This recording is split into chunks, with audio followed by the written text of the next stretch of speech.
Homeless mom bought desert shack for pennies. Found forgotten vault with $50 in rare art. The soft wheezing from the back seat tore at Mariah's heart.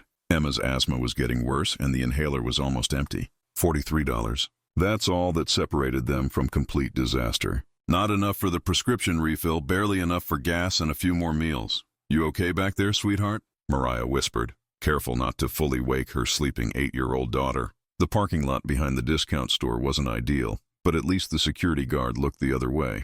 3 months living in their aging sedan had taught them which spots were safest. Emma mumbled something and shifted under the thin blanket. The night air was cooling rapidly. Desert climate, scorching days and freezing nights, just like their luck these days. Mariah's phone buzzed, startling her. Unknown number, probably another collection agency. With a sigh, she answered, Ms. Jenkins? Mariah Jenkins? The voice was formal, detached. Yes, that's me. This is Lawrence Patel from Westbrook Legal Associates. I'm calling regarding the estate of Raymond Jenkins. I understand he was your great-uncle, Uncle Raymond. Mariah hadn't heard that name in years. Flashes of memory, a tall man with kind eyes and pockets full of butterscotch candies. The family's desert hermit who disappeared from gatherings when she was 10. Ms. Jenkins? Are you there? Yes, sorry. Uncle Raymond. He passed away 3 months ago. His will explicitly named you as his sole beneficiary. A laugh escaped her throat, bitter and sharp. I'm living in my car with my daughter. Whatever he left, I doubt it'll help much. The lawyer cleared his throat. It's a property in Coyote Flats, Arizona. A small structure on 5 acres of desert land. Hope flickered before reality crushed it. What's the catch? Property taxes are due.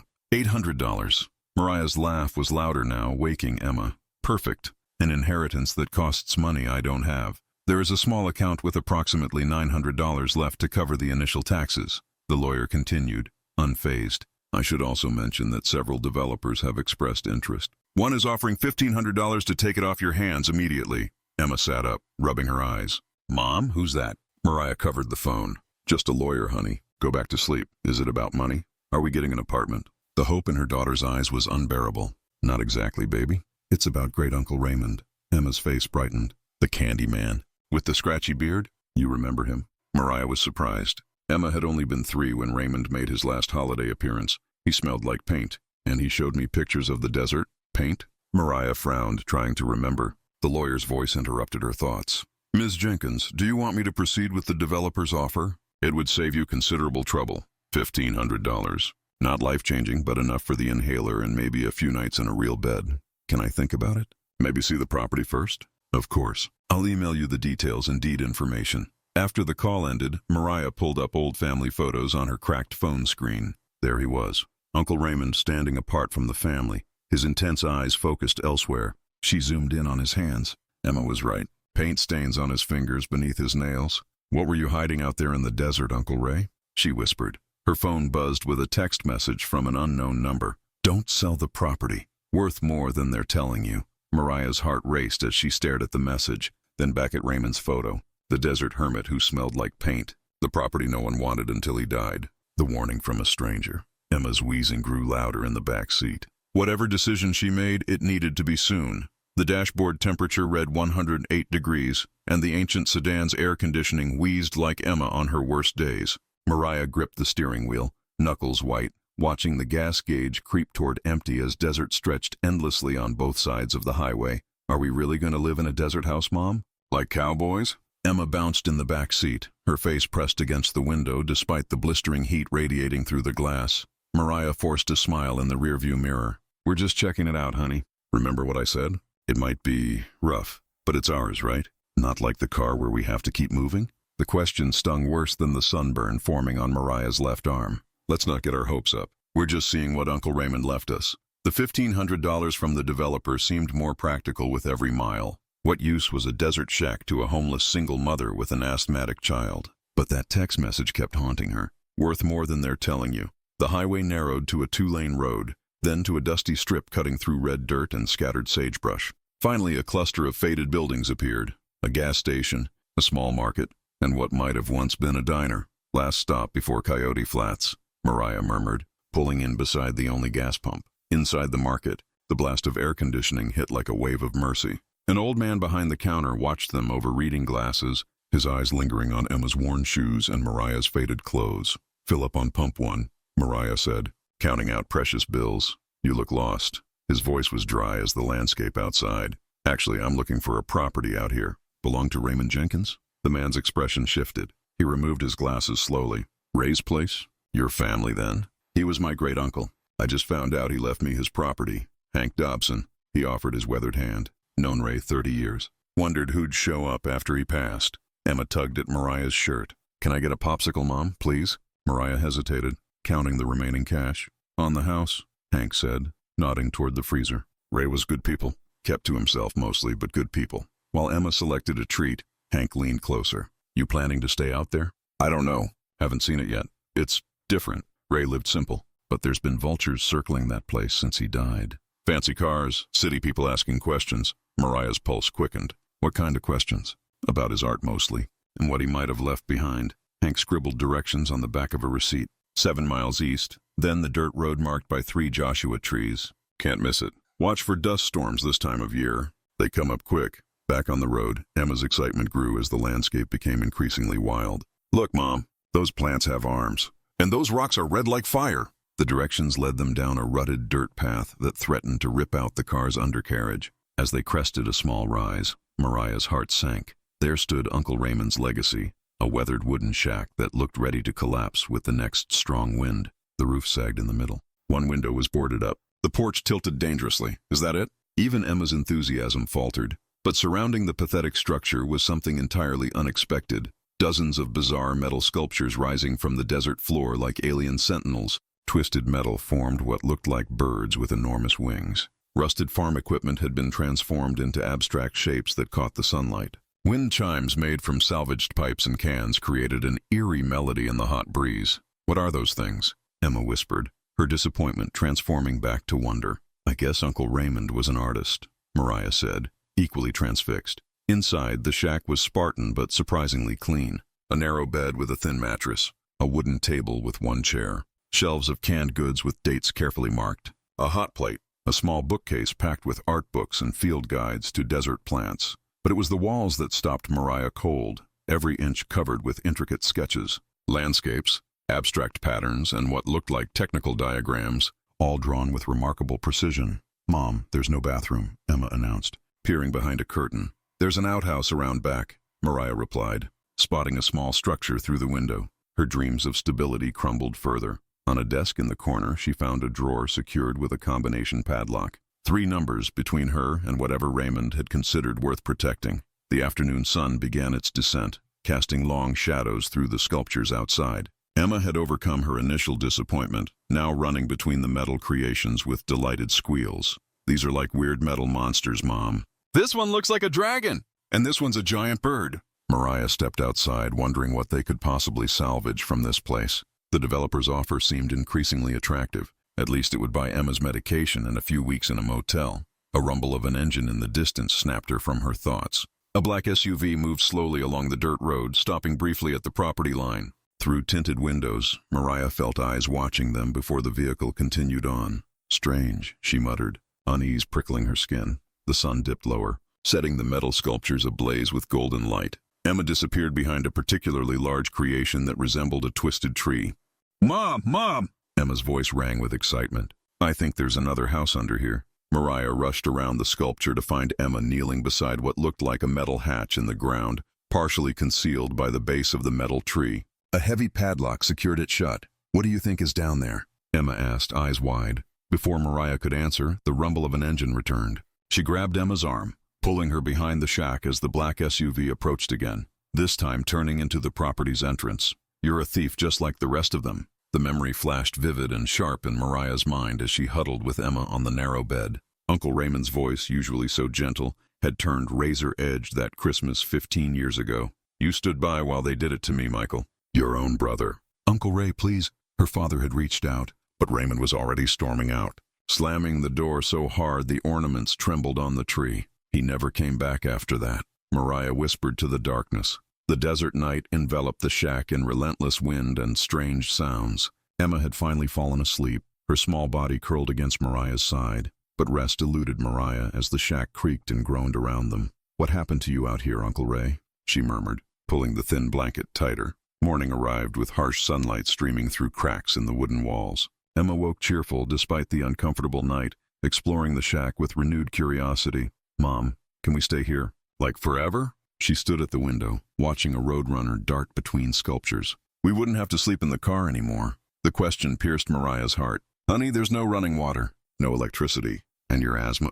but it's ours. Nobody can make us leave. Emma's small fingers traced the intricate sketches on the wall. I like Uncle Raymond's pictures. Before Mariah could respond, the crunch of tires on gravel announced a visitor. A sleek white Mercedes pulled up beside their battered sedan, looking impossibly out of place. Stay inside, Mariah instructed, stepping onto the tilting porch as a stylishly dressed woman emerged from the car. Ms. Jenkins? I'm Eliza Reeves, owner of the Sonoran Gallery in Phoenix. Her smile was practiced, her handshake firm. I'm so pleased to finally meet you. How did you know I was here? Small towns, word travels. Eliza waved dismissively. I was a great admirer of your uncle's early work. Such vision, such raw talent. Early work?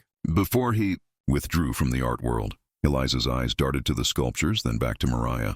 I've come with an offer. $10,000 for any artwork Raymond might have left behind. Mariah blinked. 10,000? Raymond's desert period pieces are developing quite a following among certain collectors. Eliza took a step toward the door. Perhaps I could see what he's left behind. Something in the woman's eager eyes triggered Mariah's caution. I'm still sorting through things. Need time to understand what's here. Of course. Eliza pressed a business card into Mariah's hand. But I should warn you, others will make offers. Mine is fair, and I respected Raymond's privacy. The emphasis on the last word felt like a warning. After Eliza departed, Mariah returned inside to find Emma examining the bed frame. Mom, look. This part moves. She pointed to a section of the wooden frame that seemed slightly different from the rest. Together they pried it open, revealing a hidden compartment. Inside, a stack of yellowed newspaper clippings, an old leather-bound journal, and a small canvas wrapped in protective cloth. The headlines leaped out. Santiago collection vanishes from Phoenix. Museum and conservator questioned in 30 million RT. Theft. Raymond's photograph, younger but unmistakable, accompanied. The second article. What's a conservator, Mom? Someone who takes care of art, repairs it. Mariah's hands trembled as she opened the journal. The first pages revealed Raymond's early life, his promising career as an artist, his work at the Phoenix Art Museum restoring priceless paintings, his passion for modernist art. Then came entries growing increasingly paranoid, describing suspicions about the museum curator. I've seen Hanover replacing originals with forgeries. One entry read, When I confronted him, he threatened me, said no one would believe a failed artist working as a glorified repairman. Later entries grew more cryptic. I must protect them when no one else will, and they'll be safe beneath where the metal birds dance until the truth can emerge. Mariah carefully unwrapped the small canvas. Unlike the precise, technical sketches covering the walls, this painting exploded with color. The desert at sunrise, rendered in vibrant oranges and purples that seemed to pulse with life. Raymond's signature in the corner, bold and confident. It's beautiful, she whispered, feeling a connection to the uncle she barely knew. Not a hermit or a thief, but perhaps something more complex. A guardian. Emma pressed against her side. Is that what the desert really looks like? Yes, when you really see it. The way Uncle Raymond did. The phone's ring startled them both. The lawyer's voice sounded strained. Ms. Jenkins, I should inform you that there's been an unusual development. The property has received a new offer of $50,000 cash, no questions asked. Mariah's breath caught. 50,000? From whom? An art investment group. They seemed quite eager. A scream from outside cut the conversation short. Mariah dropped the phone, rushing to the window to see Emma backing away from a tall man in an expensive suit. He stood examining one of the metal bird sculptures, his posture casual but somehow threatening. I was just admiring your uncle's work, the man called to Emma, his smile not reaching his eyes. You must be Raymond's family. I've been hoping to meet you. Mariah burst through the door, her heart hammering against her ribs. The man stood too close to Emma, his polished leather shoes absurdly clean against the desert dust. He straightened, adjusting his tailored suit jacket with manicured hands. Vincent Hargrove. His smile was practiced, professional. Art collector and investor. Eliza mentioned she'd stopped by. I thought a personal visit would be more productive. Emma scurried to Mariah's side, gripping her mother's hand. Mariah pulled her daughter close, the protective fury making her voice steadier than she felt. You're trespassing, Mr. Hargrove. My apologies. He gestured toward the metal sculptures. Raymond's work is quite captivating. The desert period pieces especially. So raw, so purposeful. His gaze drifted across the property's perimeter, lingering on certain areas as if searching. I understand you've recently inherited this charming property. What do you want? To make you an offer, of course. Raymond's works have significant value to the right collector. He produced a business card, holding it out between two fingers. I'm prepared to be extremely generous. I need time to sort through my uncle's things. Vincent's smile tightened. Of course. But I should mention, this area can be dangerous, isolated. Things happen. It would be a shame if any of Raymond's work was damaged before proper arrangements could be made. The threat hung in the air, thinly veiled. His eyes flickered to Emma, then back to Mariah. We'll be fine, Mariah said, taking a step forward. And we're not alone out here. Wonderful. Vincent retreated toward a black SUV parked beside Eliza's tire tracks. I'll be in touch. Raymond's legacy deserves proper handling, don't you think? They watched in silence as he drove away, dust billowing behind his vehicle. I don't like him, Emma whispered. He looked at the bird sculptures funny. The birds? Mariah repeated, remembering the journal entry. Beneath where the metal birds dance, the midday sun beat down mercilessly as they examined the metal hatch again. 3 large bird sculptures stood nearby, their twisted metal wings catching the light. Look how the shadows move, Emma pointed. Watching as the sun shifted the dark shapes across the ground, Mariah flipped through Raymond's journal, finding the cryptic note again. The birds dance when the sun reaches its highest point, like now. Emma jumped excitedly. It's making the shadows move. Mariah studied the sculptures, noticing how one could be rotated on its base. Help me turn this one, Em. Together they adjusted the first bird, then the second, watching as the shadows shifted across the ground. When they moved the third, the overlapping shadows formed a distinct pattern on a flat stone. Numbers, Emma gasped, pointing at faint markings now highlighted by the precise alignment of shadows. Look, Mom, 374. Mariah rushed inside to the locked desk drawer, her fingers trembling as she dialed the combination. The lock clicked open, revealing a small brass key and a carefully hand-drawn map of the property. An X marked a spot with the notation where the heart lies. Is that for the hatch? Emma asked, pointing to the key. They hurried back outside, but the key didn't fit the padlock on the metal hatch. It's for something else, Mariah murmured. The map is another puzzle. The afternoon wore on without further solutions. As the sun began to set, they drove back to town for supplies, finding Hank closing up the market. Settling in out at Ray's place? He asked, eyeing their purchases. Flashlights, batteries, water jugs. Had some visitors today? Mariah said carefully.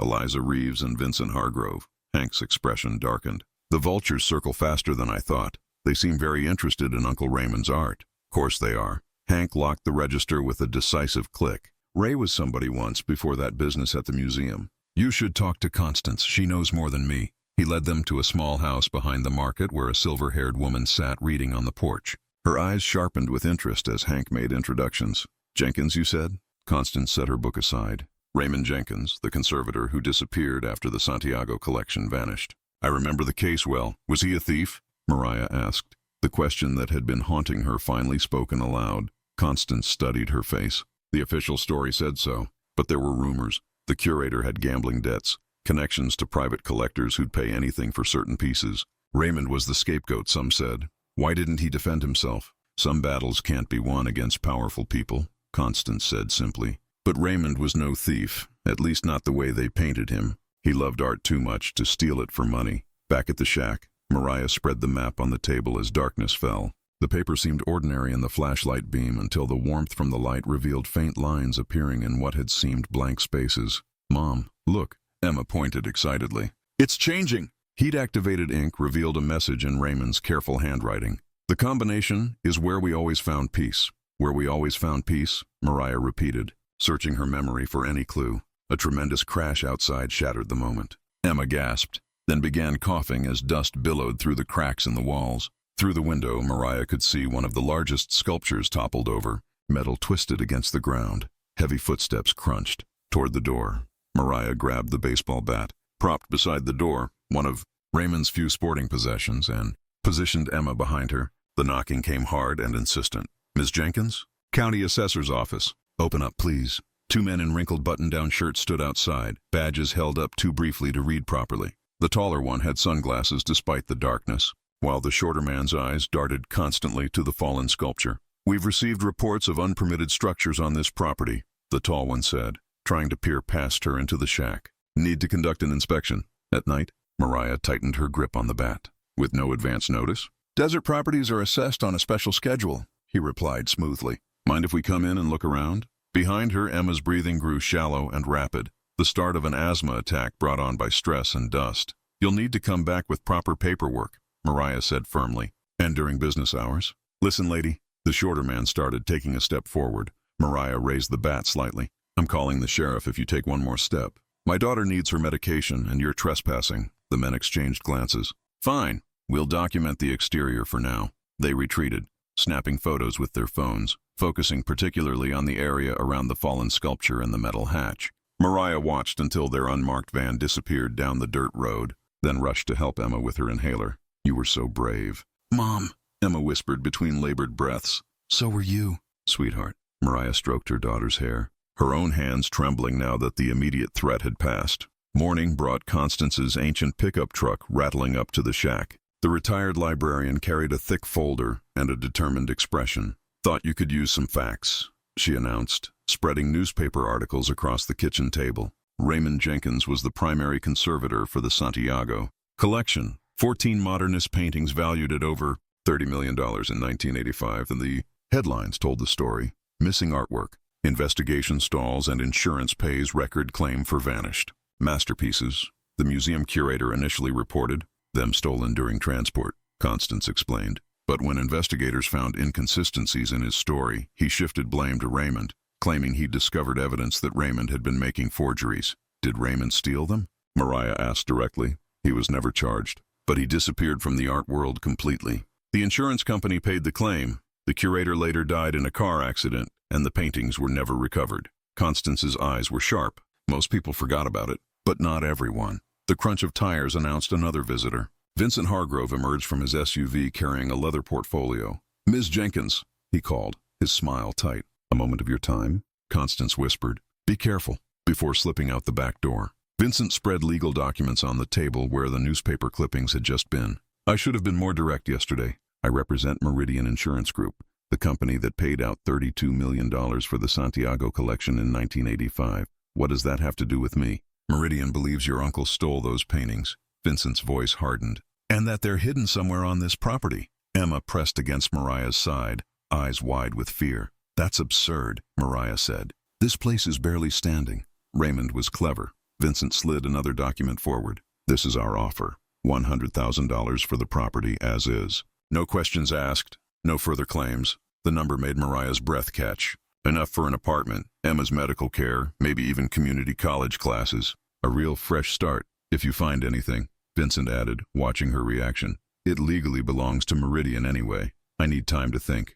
Vincent's pleasant facade cracked. You're living in your car with an asthmatic child. Take the money while it's offered. After he departed, Mariah found the shed door hanging from broken hinges, tools scattered across the dirt floor. Someone had searched thoroughly recently. Mom? Emma stood in the doorway, clutching Raymond's journal. I found something. She pointed to a sketch of a distinctive rock formation, labeled with a small heart symbol. Through the shack's west window, the same formation was visible on the horizon. Mariah gasped, where we always found peace. A memory surfaced, her only childhood visit to Raymond's home, lying on a blanket beneath that rock formation, watching stars appear in the desert sky. He took me there stargazing, she whispered. Just once, when I was about your age. At sunset, they hiked across the desert, the rock formation glowing red-gold in the fading light. At its base, Mariah found a small cairn of stones. Beneath it, a metal box contained a slip of paper with a 6-digit combination written in Raymond's handwriting. This is it, Mariah breathed.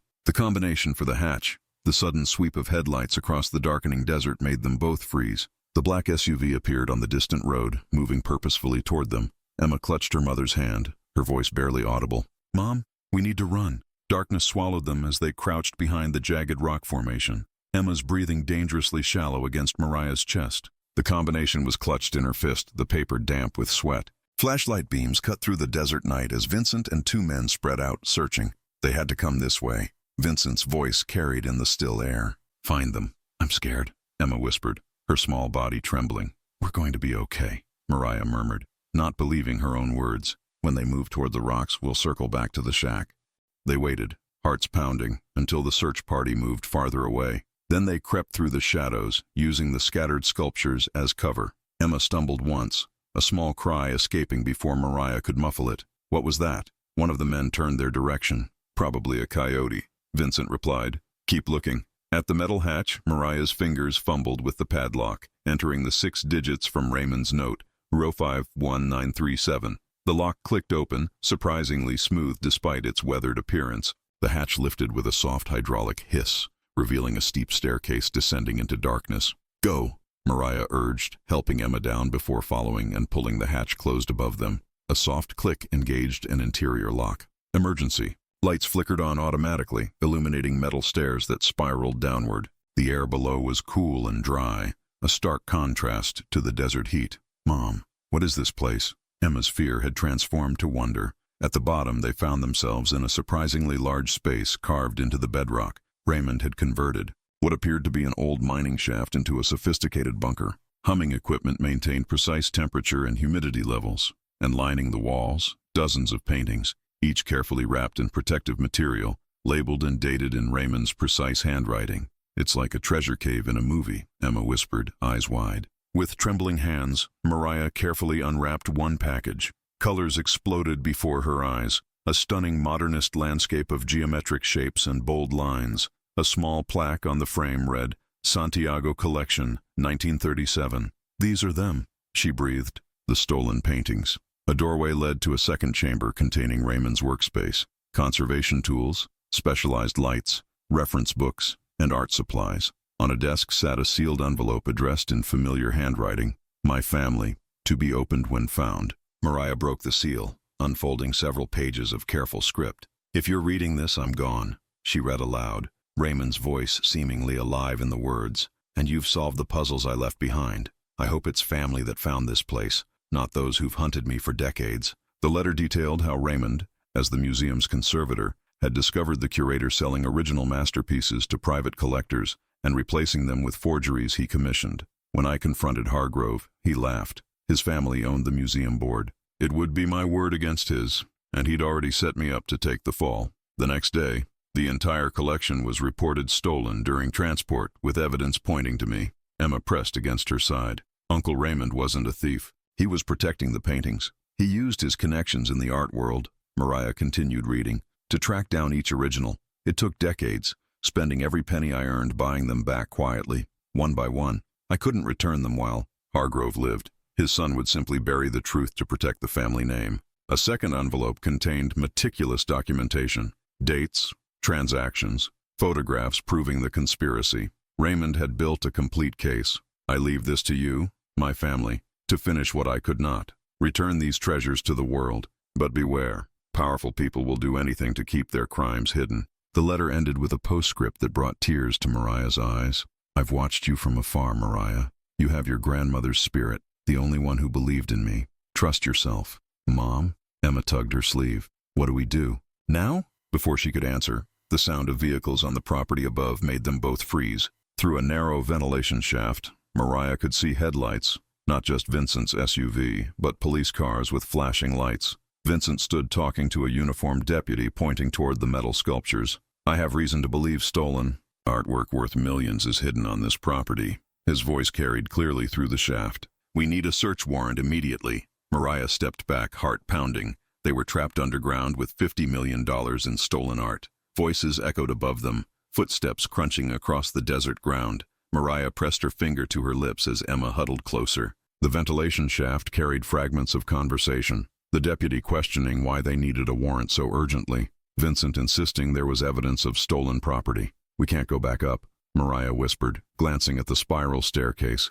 "Not until they're gone." Emma nodded, her gaze wandering across the climate-controlled bunker with its hidden treasures. Uncle Raymond thought of everything, didn't he? While the search continued above, Mariah returned to Raymond's desk, finding a folder labeled "Contingency" in his precise handwriting. Inside was correspondence with an attorney named Catherine Lynn, specializing in art repatriation cases. "He had a plan," Mariah murmured, scanning the letters. "Catherine Lynn has been keeping his file active for years, waiting for this moment." The most recent letter, dated just months before Raymond's death, contained specific instructions. "When the paintings are discovered, contact Catherine immediately. The vault includes an emergency line connected to a secure answering service. The code word is Santiago Sunrise." "Mom, look," Emma called from a corner, where she'd found a small bookcase filled with leather-bound journals. There are so many of them. Each volume represented a year of Raymond's life in exile. Mariah opened one at random, finding meticulous accounts of his quest to recover the stolen paintings.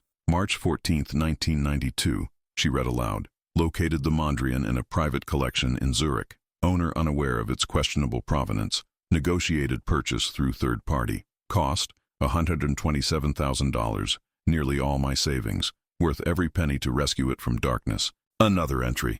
December 3, 1997. 7 years tracking the Miro. Finally recovered from a collector in Buenos Aires. Hargrove's network is extensive, but my patience is greater. Emma brought another volume, open to a page that made Mariah's breath catch. October 12, 1989. Michael called today. Mariah was born. 7 pounds, 6 ounces. They won't let me see her, but knowing she exists fills an empty space in my heart. Sent an anonymous gift, a small silver rattle. Perhaps someday she'll understand why I couldn't be there. Tears blurred Mariah's vision as she turned the pages, discovering Raymond's secret presence throughout her life. He had watched her school plays from the back row, sent anonymous college application fees when her parents couldn't afford them, left a congratulation card with $500 when she graduated. He was always there, she whispered, remembering the mysterious gifts, the stranger at graduation who disappeared before she could thank him, all those times when things mysteriously worked out. He was like a superhero, Mom,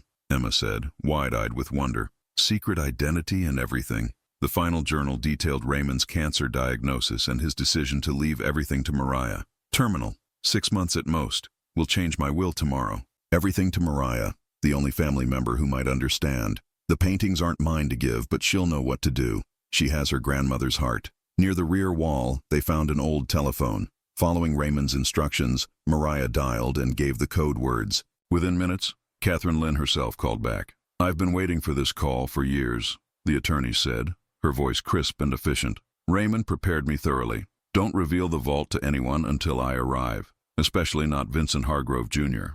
Jr.? Mariah's blood ran cold. The collector is the curator's son? The very same. The apple didn't fall far from the corrupt tree. I can be there by morning. Stay hidden until then. Hours passed before the sounds above faded. The deputy's final words drifted down. Come back with a proper warrant, Mr. Hargrove. I can't authorize a search based on vague suspicions. When they finally emerged from the hatch, stars filled the desert sky. Hank's pickup was parked beside the shack, the old man dozing in the driver's seat. He startled awake at their approach. Thank God, he muttered. Police left 2 hours ago. Hargrove's been offering $5,000 to anyone who finds unusual structures on the property. Half the county's looking for whatever you found. We need to move quickly, Mariah said, explaining about Catherine Lynn. You can trust her.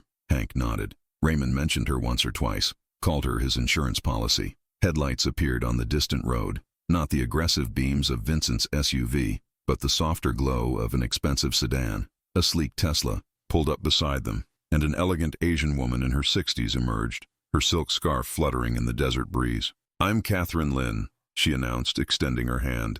We have about 12 hours before Vincent returns with a proper warrant. Let's get to work. The vault blazed with light as Catherine's team worked with practiced precision. Art historians in white gloves carefully unwrapped each painting, photographers documented every inch, and conservators assessed condition reports. Mariah watched in awe as masterpieces emerged one after another, vibrant canvases that had been hidden for decades in this desert tomb. This Kandinsky alone would fetch $12 million at auction, a silver-haired expert murmured, examining a riot of geometric colors. Raymond maintained perfect humidity control. Remarkable preservation. Emma dozed on a cot in the corner, exhausted but refusing to leave her mother's side. Throughout the night, she'd appointed herself Raymond's defender, explaining to each new arrival how her great-uncle had rescued the paintings from bad guys. Dawn approached when Catherine beckoned Mariah to Raymond's desk. We've completed preliminary authentication. The Santiago collection represents $32 million. With the additional works Raymond recovered, we're looking at nearly $50 million. The number seemed impossible. Just days ago, she'd been counting change for gasoline. What happens now? Mariah asked, her voice hoarse from the long night. Legally, it's complicated. Catherine arranged documents in 3 precise piles. Meridian Insurance paid the claim 40 years ago, so technically they own the paintings. But the original owner's heirs have moral rights the courts might recognize. And where do I stand? You have 3 options. Catherine tapped the first pile. Fight for ownership based on adverse possession. Raymond held these paintings for decades, but this path is legally tenuous and would drag through courts for years. She moved to the second pile. Accept a standard finder's fee from Meridian, about $5 million. Quick, clean, but Raymond's name remains tarnished. And the third option? Catherine's eyes gleamed. My recommendation. We orchestrate a public return of the collection, revealing the true story. Meridian would face significant liability for failing to investigate the curator's fraud. That's our leverage for a better settlement and complete rehabilitation of Raymond's reputation. Outside, the desert grew light. Emma stirred, rubbing her eyes as she joined them. Vincent will be back with a warrant soon, Mariah said, glancing toward the stairs. Let him come. Catherine smiled thinly. The State Police Art Crimes Unit arrived an hour ago. They're waiting above with a surprise for Mr. Hargrove. The confrontation came at mid-morning. Vincent strode across the property with a warrant in hand, flanked by lawyers and local deputies. His triumphant expression collapsed when he found state police vehicles already parked beside the open hatch. What is the meaning of this? He demanded, his voice cracking when he spotted Catherine. Mr. Hargrove? Catherine replied smoothly. Perfect timing. We were just discussing your father's elaborate fraud and your company's failure to investigate properly. Vincent's face darkened. These paintings belong to Meridian Insurance. We paid the claim. After your father falsely accused my uncle, Mariah stepped forward, finding strength she didn't know she possessed. We have his complete documentation, including proof your father orchestrated the theft. You can't prove... Actually, we can. Catherine produced a file. Your father's correspondence with the forgers, bank transfers. Raymond documented everything. Emma pushed forward suddenly. My great-uncle Raymond was a hero, not a thief. Vincent's gaze darted between the police, Catherine, and the open hatch, revealing glimpses of priceless art. His shoulders sagged as reality set in. 3 days of negotiations followed. Catherine was masterful, leveraging the threat of criminal investigation and public scandal against Meridian's desire for a clean resolution. A solution emerged, a major exhibition of the recovered works, with proceeds benefiting arts education and a trust preserving Raymond's documentation of art repatriation. Mariah would receive a $10 million finder's reward, full recognition of Raymond's role, and legal immunity for her great-uncle's actions. The bittersweet moment came when the first paintings were carefully removed from the vault, loaded into climate-controlled transport vehicles. As the Miro that Raymond had spent 7 years tracking was carried up the stairs, Mariah felt tears streaming down her face. He spent his whole life protecting these, she whispered to Emma. Never got to see them returned. But we did it for him, Emma replied, squeezing her hand. He knew we would. 6 weeks later, in their new apartment filled with morning sunlight, Mariah opened a cream-colored envelope delivered by courier. Inside were exhibition invitations embossed with gold lettering, the Raymond Jenkins Recovery, Art, Justice, and Legacy. A handwritten note from Catherine was clipped to the invitations. There's one more painting he wanted you to have personally. It's not in the collection. Mariah's fingers trembled as she read the final line. Look where the heart lies. The Phoenix Art Museum glowed with spotlights and champagne glasses.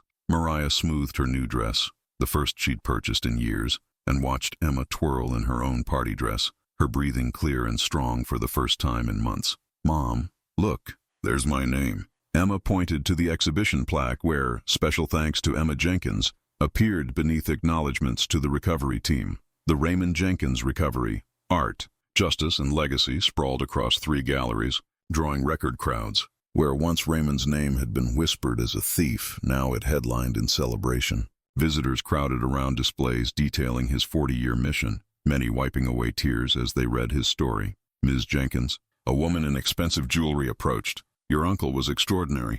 The art world owes him, and you, an immeasurable debt. Similar encounters repeated throughout the evening. Museum directors, collectors, journalists, all wanting to meet the homeless mother and daughter who had recovered $50 million in art and refused to keep a single painting for themselves. You could have sold them privately, one collector murmured. No one would have known. We would have known, Mariah replied simply.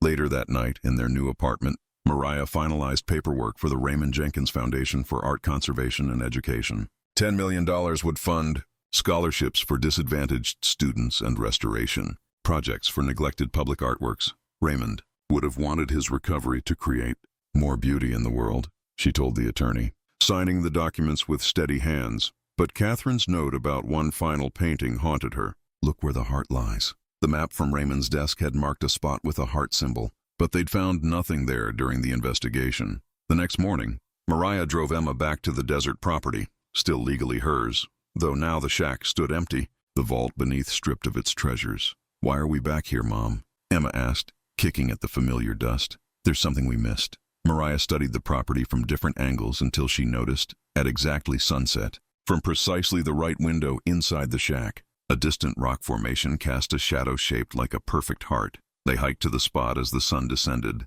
golden light transforming the desert. Beneath the heart-shaped shadow, Mariah found disturbed earth.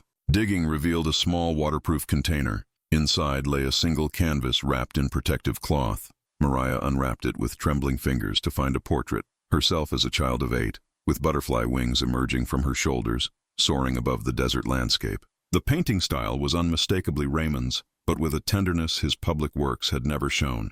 "It's you with wings," Emma gasped. A note taped to the back read, "For Mariah, may you soar where I could not. This one is yours alone." Tears flowed freely as Mariah clutched the painting. She understood now. Raymond had seen himself in her. Another outsider, another dreamer. He'd left her not just money, but purpose. A chance to complete what he'd started. 3 months later, contractors completed renovations on the desert shack. Solar panels powered air conditioning and Emma's nebulizer. Modern plumbing replaced the outhouse. Raymond's metal sculptures remained, restored and reinforced, now famous landmarks that art students pilgrimaged to study. In what had been Raymond's workspace, Emma set up her own easel, showing surprising talent for someone so young. The desert's colors spoke to her as they had to her great-uncle. "You're a natural," Mariah told her, watching Emma mix paints with confident strokes. In the living room, Raymond's portrait of butterfly-winged Mariah hung in a place of honor. Beneath it, Mariah placed her acceptance letter to the university's art history program, specializing in conservation. "This is our legacy," she told Emma one evening, touching the portrait gently. "Not just the money, but his courage and commitment to doing what's right, no matter the cost." 6 months later, Mariah stood before a university class, guest lecturing on the Santiago collection recovery. Students filled every seat, captivated by the story of art, betrayal, and redemption spanning 4 decades. The paintings were valuable, she concluded, but Raymond understood something more important, that true wealth isn't what we own, but the truth we protect and the legacy we create. As she left the lecture hall, Emma waited in the corridor, holding a canvas of her own. Her painting showed the desert shack, but with roots extending deep into the ground like a living thing, anchoring them to their newfound home and purpose. "It's us," Emma explained, her eyes bright with conviction, "growing where we were planted." Mariah embraced her daughter, Raymond's butterfly girl, holding tight to the next generation of his artistic legacy. They had found more than fortune in that desert shack. They had found themselves. The desert bloomed with possibility under the morning sun. 5 years had transformed the lonely shack into the Raymond Jenkins Center for Art Conservation, a cluster of modern buildings surrounding the original structure, now reinforced and preserved as the heart of the complex. 13-year-old Emma, her asthma now well managed, led a group of wide-eyed schoolchildren through the sculpture garden. "My great-uncle built these to hide clues," she explained, her confidence a far cry from the frightened child who once slept in a car. He was protecting millions of dollars in stolen art, but not because he was the thief, because he was the hero of the story. Inside the main workshop, Mariah adjusted her magnifying visor, demonstrating Raymond's specialized varnish removal technique to 3 university students. Her certification in art conservation hung beside Raymond's salvaged sketches, his techniques now recognized in textbooks worldwide. "The key is patience," she explained, her steady hands working with the precision Raymond had passed down through his journals. Rushing damages not just the painting, but its truth. The Santiago collection had traveled to 12 countries, with proceeds funding arts education in communities where museum visits were once an impossible luxury. Raymond's name, fully cleared, now represented integrity in a field often clouded by questions of ownership and authenticity. The afternoon brought Catherine's sleek Tesla up the improved driveway. Her hair was fully silver now, but her eyes retained their sharp intelligence. "The Calder," she announced without preamble, referring to the final painting on Raymond's recovery list. "We've found it in a private collection in Switzerland. The owner is willing to negotiate." Mariah smiled. Raymond's work continues. At sunset, Mariah and Emma installed their newest creation in the sculpture garden, a metal phoenix rising from desert sand, its wings catching the golden light. They had crafted it together from salvaged materials, just as Raymond had taught through his example. "Perfect placement," Emma said, stepping back to admire their work. "It casts a shadow that lines up with Great-Uncle Raymond's hummingbird at exactly this time." The shadow patterns, another of Raymond's signatures, created yet another secret message in the sand, visible only to those who knew when and where to look. "Sometimes our greatest inheritances aren't the things we're given," Mariah said, watching. the phoenix gleam, but the truths we discover and the purpose we find. Uncle Raymond didn't just leave me valuable art. He showed me that one person's courage can restore what generations of greed tried to take away. That's the real treasure I found in that desert shack. The phoenix's shadow stretched longer as the sun descended, pointing forward like an arrow toward tomorrow's journey.